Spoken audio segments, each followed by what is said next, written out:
Bismillahirrahmanirrahim. Assalamualaikum warahmatullahi wabarakatuh. Baiklah,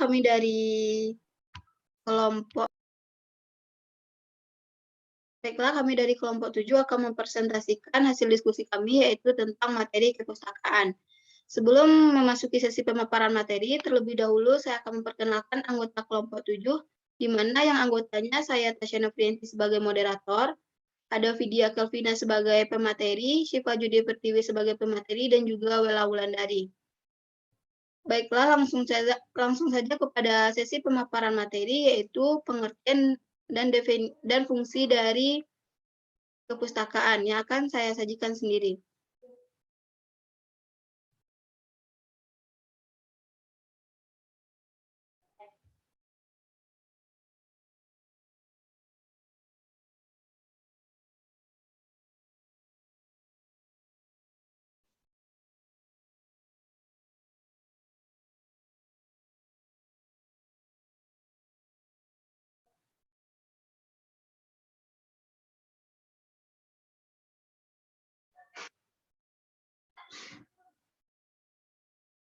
Baik, yang pertama yaitu pengertian daftar pustaka, di mana daftar pustaka atau bibliografi adalah daftar bacaan yang digunakan sebagai sumber dalam penulisan karya ilmiah atau laporan penelitian.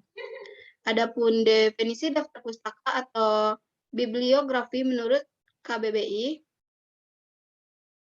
adalah daftar nama yang mencantumkan judul buku, nama pengarang, penerbit, dan sebagainya yang ditempatkan pada bagian akhir suatu karangan atau buku dan disusun berdasarkan abjad.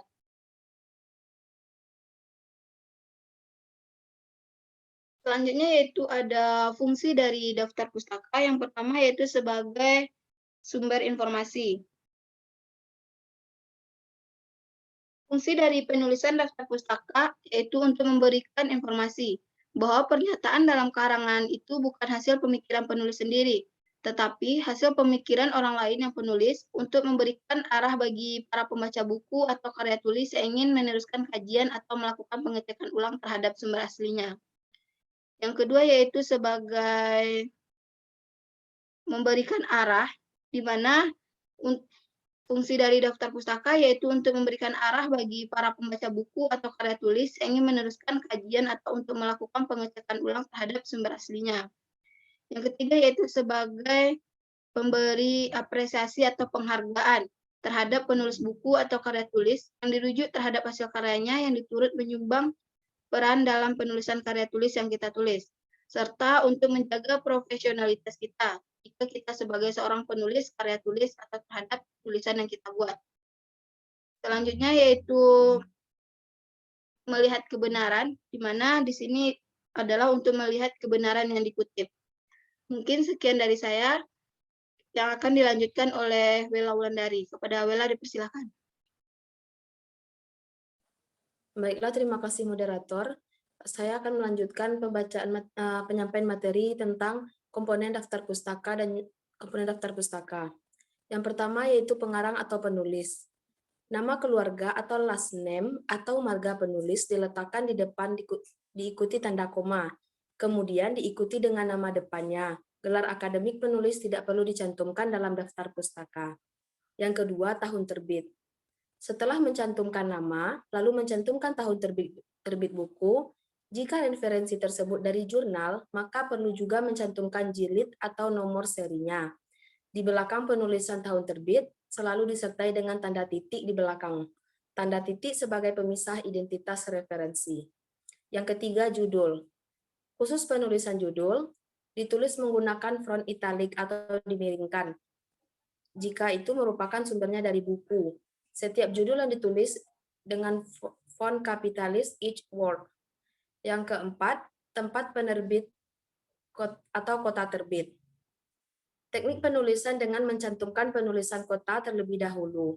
Kemudian diberi tanda titik 2, setelah itu barulah dituliskan nama penerbitnya. Di belakang asal penerbit diberi tanda titik. Jika tidak ada kota terbit, biasanya hanya mencantumkan penerbitnya saja. Selanjutnya, saya akan menyampaikan materi tentang teknik penulisan daftar pustaka, yaitu teknik yang pertama, menggunakan teknik Harvard. Sistem Harvard menggunakan nama penulis dan tahun publikasi dengan urutan pemunculan berdasarkan nama penulis secara alfabetis. Publikasi dari penulis yang sama dan dalam tahun yang sama ditulis dengan cara menambahkan huruf A, B, atau C, dan seterusnya, tepat di belakang tahun publikasi atau baik penulisan dalam daftar pustaka maupun sitasi dalam naskah tulisan. Yang pertama, buku. Elemen kutipan buku menurut sistem Harvard yaitu pengarang atau nama keluarga dan inisial, kemudian diikuti dengan tahun publikasi, judul buku ditulis miring, edisi, penerbit, tempat diterbitkan. Jika buku tersebut dibuat oleh satu pengarang, maka contohnya seperti berikut ini. Nama penulisnya Bergman, RI, diikuti dengan tahunnya 1994, judul bukunya Find It Fast, How to Uncover Expert Information on Any Subject, ditulis miring, kemudian diikuti dengan edisi, diikuti dengan penerbitnya Harper Perennial, dan tempatnya di New York. Begitu juga dengan 2 pengarang dan 3 pengarang, hanya perbedaan nama di depannya saja. Jika 2 ditulis dengan dan 3 juga ditulis semuanya. Jika 4 ditulis 4 nama pengarangnya. Jika tidak ada pengarang, maka ditulis dengan be, know, do, kemudian diikuti be, know, do, leadership, the army, way, diikuti dengan tahun, kemudian judul buku dan tempat terbitnya San Francisco. Dengan catatan, masukkan secara alfabet ke dalam daftar pustaka. Kemudian bab dalam buku. Elemen pengutipan menurut sistem Harvard yaitu pengarang atau nama keluarga dan inisial, diikuti dengan tahun publikasi, judul artikel jurnal, atau dalam tanda kutip tunggal, judul jurnal, cetak miring, volume, isu atau nomor halaman, atau tanggal dilihat lengkapnya URL-nya jika diakses secara elektronik. Contohnya sebagai berikut. Kemudian makalah atau paper konferensi.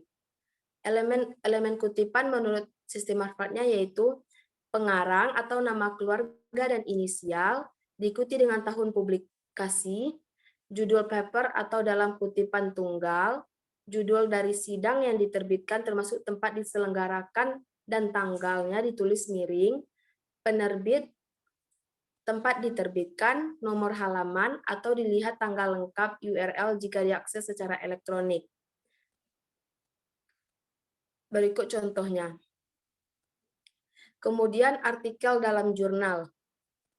Elemen kutipan menurut sistem Harvard-nya yaitu pengarang atau nama keluarga dan inisial, tahun publikasi, judul artikel jurnal dalam tanda kutip tunggal, judul jurnal atau dicetak miring, volume, isu atau nomor halaman, tanggal atau dilihat lengkap jika URL diakses secara elektronik.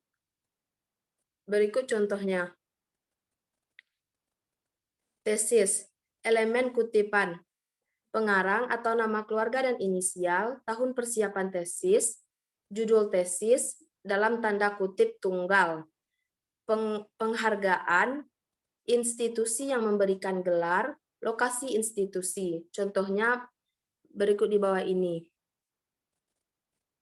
Laporan, elemen kutipan, pengarang atau perseorangan atau organisasi, tahun terbit atau tahun publikasi, judul laporan ditulis miring, nomor laporan jika ada, penerbit atau institusi, tempat diterbitkan, dilihat tanggal lengkapnya jika diakses dari URL atau internet. Laporan yang dicetak. Berikut contohnya. Baiklah, demikian penyampaian materi dari saya. Saya kembalikan kepada moderator.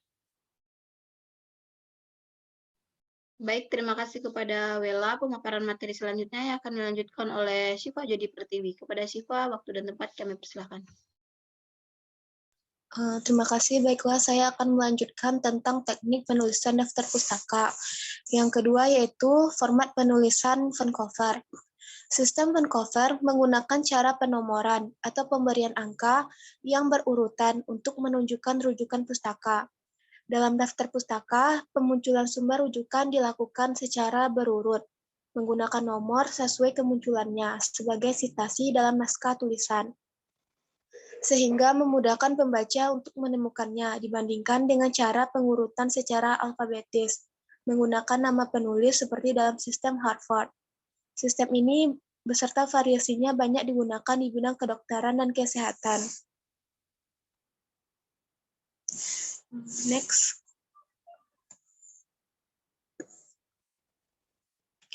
Format penulisan Vancouver. Adapun langkah-langkah yang dapat ditempuh dalam cara menulis daftar pustaka dengan metode Vancouver adalah sebagai berikut. Yang pertama, menggunakan bulat angka. Kedua, angka tersebut menjadi rujukan dalam citasi sebuah karya tulis yang dibuat.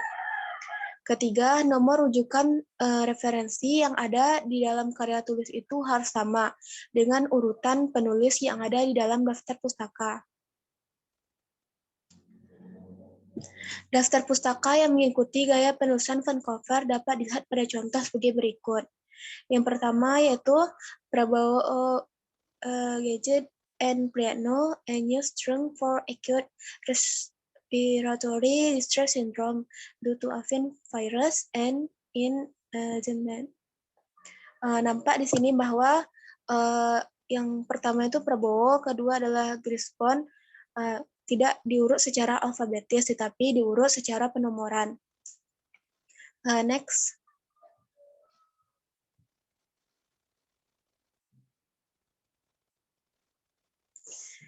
Yang selanjutnya yaitu format American Psychological Association atau APA.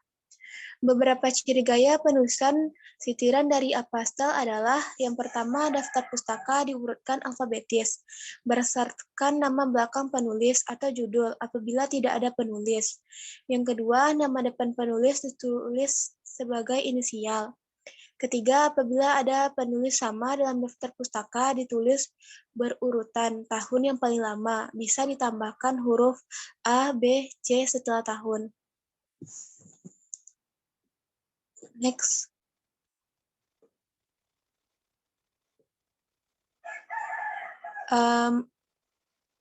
Yang keempat, pada format apa huruf pertama dari judul karya atau judul tambahan ditulis dengan huruf kapital. Pada format MLA, huruf kapital digunakan pada setiap awal kata dan judul karya kecuali kata sandang. Kelima, baris kedua setiap sumber ditulis dengan jarak 5 ketuk atau spasi dari margin kiri baris pertama dengan jarak antar baris 1,5 spasi. Daftar diurutkan berdasarkan abjad nama keluarga atau nama belakang dengan jarak 1,5 spasi. Next. Contohnya yaitu pertama buku yang memiliki satu pengarang, Baxter, C. 1997, Race Equality in Health Care and Education, Philadelphia, Ballier, Tyndall. Selanjutnya itu 2 atau 3 pengarang. Contohnya yaitu pengarang pertama adalah Con J.D. dan pengarang kedua adalah Foster S.L. Lalu diikuti oleh tahun 1993 dengan judul Dissertation and Thesis from Start to Finish, Psychology, and Relate Fields, Washington DC, American Psychological Association. Selanjutnya itu bukan edisi pertama. Pengarangnya yaitu Michelle Jr. and Larson Jr.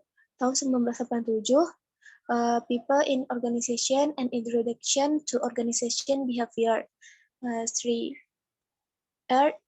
New York, McGraw-Hill.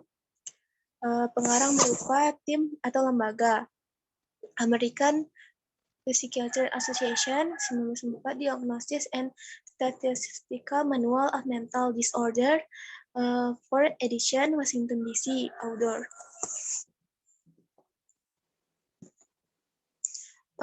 Next. Selanjutnya makalah seminar, konferensi dan sejenisnya. Contohnya Crespo, CJ, 1999 March update on national dan asthma paper present at the meeting of the National Asthma Education and Prevention Program Masburg FA. Contoh artikel jurnal yaitu Clark LA, Kosenka, G. and Reddy 2000 modern personality and its interaction with child temperament as predictor of parenting behavior. Journal of Personality and Social Psychology.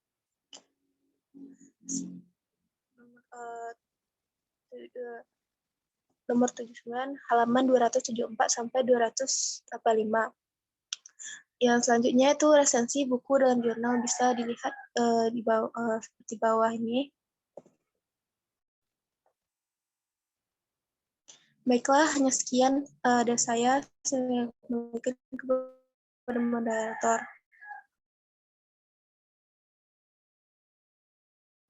Baik, terima kasih kepada Syifa Jodi. Selanjutnya yaitu akan disampaikan oleh Vidya. Kepada Vidya dipersilakan. Baik, terima kasih moderator. Selanjutnya saya akan menjelaskan tentang cara menggunakan Mendeley. Mendeley adalah software manajemen referensi dan jaringan sosial akademis yang bisa membantu Anda mengorganisir penelitian, berkolaborasi dengan peneliti lain secara online, dan menemukan publikasi penelitian terakhir. Mendeley merupakan salah satu perangkat lunak manajemen referensi berbasis open source yang dapat diperoleh secara gratis dan mendukung berbagai platform seperti Microsoft Windows, Apple macOS, maupun Linux. Versi terbaru dari Mendeley bahkan sudah mendukung sistem operasi Android, sehingga perangkat ini dapat digunakan pada ponsel. Mendeley merupakan kombinasi dari aplikasi desktop dan situs web yang dapat digunakan untuk mengelola, berbagi, dan mencari referensi maupun kontak.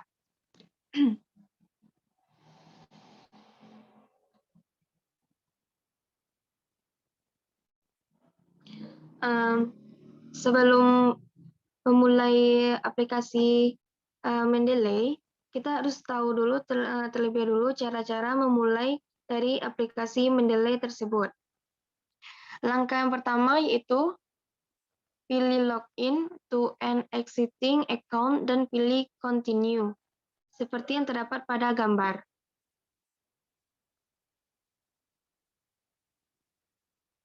Next, selanjutnya, pada langkah kedua, buka Mendeley, perhatikan toolbar dan menu bar yang muncul. Pindahkan file-file referensi dengan cara drag and drop.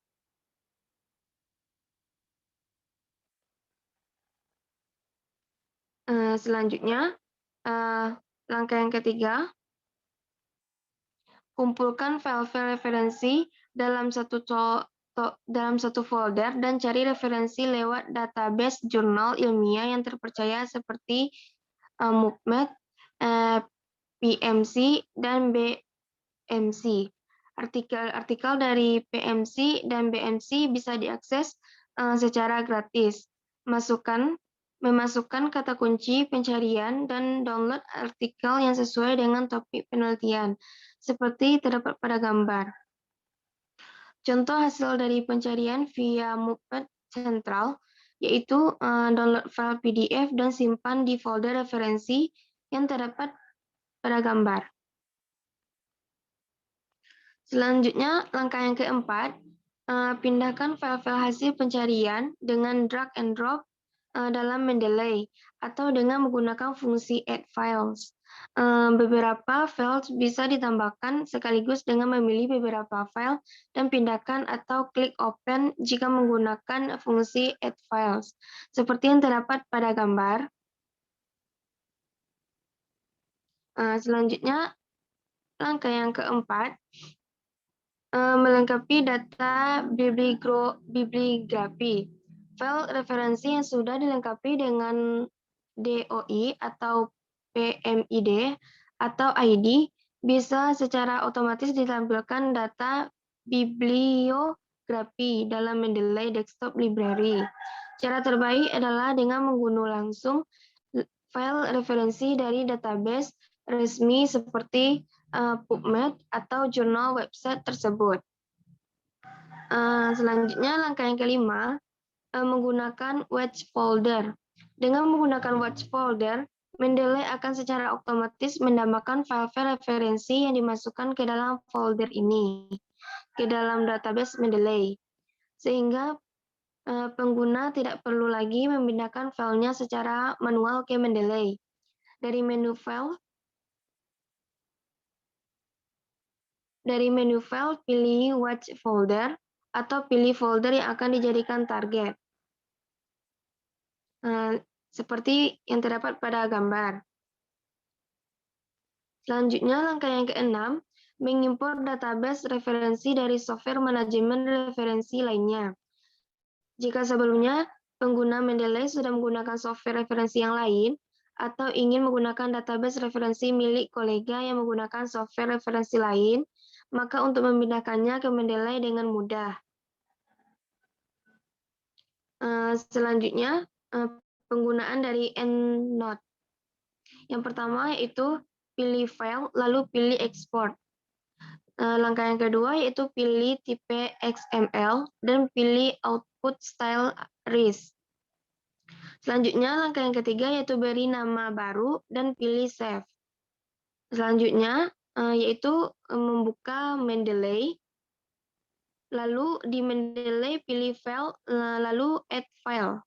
Selanjutnya pilih file XML yang sebelumnya diekspor dari EndNote dan pilih open.